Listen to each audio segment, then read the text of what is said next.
Bismillahirrahmanirrahim. Assalamualaikum warahmatullahi wabarakatuh. Perkenalkan, nama saya Anggun Alfariana dari Universitas Islam 45 Bekasi, semester 1 dari Fakultas Keguruan dan Ilmu Pendidikan, Program Studi Pendidikan Guru Sekolah Dasar. Jadi, di sini saya membuat video ini untuk memenuhi tugas ujian tengah semester mata kuliah Pendidikan Agama Islam yang diampu oleh Bapak Rizal. Jelaskan maksud dari manusia seperti di dalam sebuah cangkir. Peumpamaan ini menggambarkan bahwa manusia itu terbatas dan memiliki kapasitas tertentu. Dapat diartikan juga manusia itu rentan terhadap pengaruh luar. Seperti air yang mengisi cangkir, apa yang kita isikan pada diri kita seperti ilmu, nilai, perbuatan, itu akan membentuk siapa diri kita. Jelaskan maksud dari menjalankan dan meninggalkan ibadah, keduanya ada resiko. Artinya, baik menjalankan maupun meninggalkan akan mendapatkan konsekuensinya. Jika kita menjalankan ibadah dengan sungguh-sungguh dan ikhlas karena Allah Ta'ala, kita akan mendapatkan pahala dan keberkahan dari Allah Subhanahu wa Ta'ala. Namun, jika kita lalai dan meninggalkan ibadah, kita akan mendapatkan konsekuensinya berupa dosa dan siksa. Jelaskan ibadah kita ibadah butuh, bukan ibadah hamba. Ibadah yang kita lakukan harus didasari oleh kebutuhan kita akan Allah, bukan karena tuntutan atau paksaan. Karena ibadah yang sungguh-sungguh dan ikhlas kita menjalankannya akan bernilai di sisi Allah Subhanahu wa Ta'ala. Jelaskan maksud dari iman itu hati, lisan, dan perbuatan. Iman tidak hanya sebatas keyakinan di dalam hati, tetapi harus kita wujudkan dalam bentuk lisan dan perbuatan. Ketiga hal ini harus berkaitan dan seimbang. Mengapa meninggalkan sholat, padahal itu kewajiban sebagai seorang muslim? Meninggalkan sholat adalah dosa besar, sebagaimana Rasulullah SAW bahwa yang membedakan orang Islam dengan kafir adalah sholatnya. Beberapa alasan mengapa seseorang meninggalkan sholat. Yang pertama, tidak memahami pentingnya sholat, tidak menyadari bahwa sholat adalah tiang agama. Yang kedua, malas. Yang tiga adalah lupa.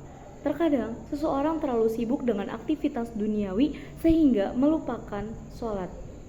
Yang terakhir, terpengaruh oleh lingkungan. Terkadang kita malas untuk sholat terpengaruh oleh lingkungan kita yang tidak menjalankan sholat. Jadi kita terpengaruh oleh lingkungan kita. Begitu banyak karunia dan nikmat yang Allah Subhanahu wa Ta'ala berikan. Kenapa Anda masih melanggar larangan-larangan yang sudah ditetapkan? Pada pertanyaan tersebut mengajak kita untuk merenung. Allah Subhanahu wa Ta'ala telah memberikan kita banyak nikmat. Namun seringkali kita lupa bersyukur dan malah melanggar larangan-larangannya. Dapat saya contohkan beberapa alasan mengapa seseorang masih melanggar larangan-larangan Allah Subhanahu wa Ta'ala. Yang pertama, lemah iman. Terkadang seseorang yang lemah iman masih suka tergoda dengan hawa dan nafsu. Yang kedua, yaitu adalah lupa diri. Terkadang seseorang terlalu sibuk akan duniawi sampai lupa diri. Yang ketiga, kurang bersyukur. Terkadang seseorang kurang bersyukur padahal sudah diberi nikmat yang sangat banyak oleh Allah Subhanahu wa Ta'ala. Jelaskan maksud zikrullah mengingat Allah Subhanahu wa Ta'ala dalam kondisi berdiri, duduk, dan berbaring adalah. Zikrullah adalah mengingat Allah Subhanahu wa Ta'ala dalam setiap keadaan, yaitu berdiri, duduk, dan berbaring adalah merupakan ciri dari ulul albab. Zikir ini tidak hanya meningkatkan ketenangan hati, namun juga memperkuat keimanan diri kita dan mendekatkan kita kepada Allah Subhanahu wa Ta'ala yang membuat ketentraman dalam hidup kita. Tertera dalam surah Al-Imran ayat 191 yang artinya, yaitu orang-orang yang mengingat Allah sambil berdiri, duduk, atau dalam keadaan berbaring, dan mereka memikirkan tentang penciptaan langit dan bumi seraya berkata, "Ya Tuhan kami, tidaklah Engkau menciptakan semua ini sia-sia, Maha suci Engkau, lindungilah kami dari azab neraka." Al-Imran ayat 191. Berzina dan mabuk-mabukan adalah perbuatan yang harus dihindari, karena termasuk dosa besar. Pertanyaannya, bagaimana caranya agar Anda tidak berzina dan mabuk-mabukan? Untuk menghindari zina dan mabuk-mabukan, kita perlu yang pertama mendekatkan diri kepada Allah Subhanahu wa Ta'ala dengan cara sholat, berdoa, dan membaca Al-Quran agar kita dijauhkan dari godaan syaitan. Yang kedua, menjaga pandangan. Hindari hal-hal yang menimbulkan nafsu.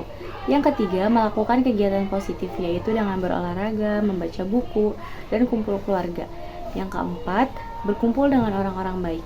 Bertemanlah dengan orang-orang yang mengajak kebaikan. Yang kelima, jauhkanlah maksiat. Allah Subhanahu wa taala berfirman dalam surah Al-Isra ayat 32, yang artinya, "Dan janganlah kamu mendekati zina, sesungguhnya zina adalah suatu perbuatan yang keji dan suatu jalan yang buruk." Allah Subhanahu wa taala berfirman dalam surah Al-Maidah ayat 90, "Wahai orang-orang yang beriman, sesungguhnya minuman keras, berjudi, berkurban untuk berhala, dan mengundi nasib dengan anak panah adalah perbuatan keji dan termasuk perbuatan syaitan. Maka jauhilah perbuatan-perbuatan itu agar kamu beruntung."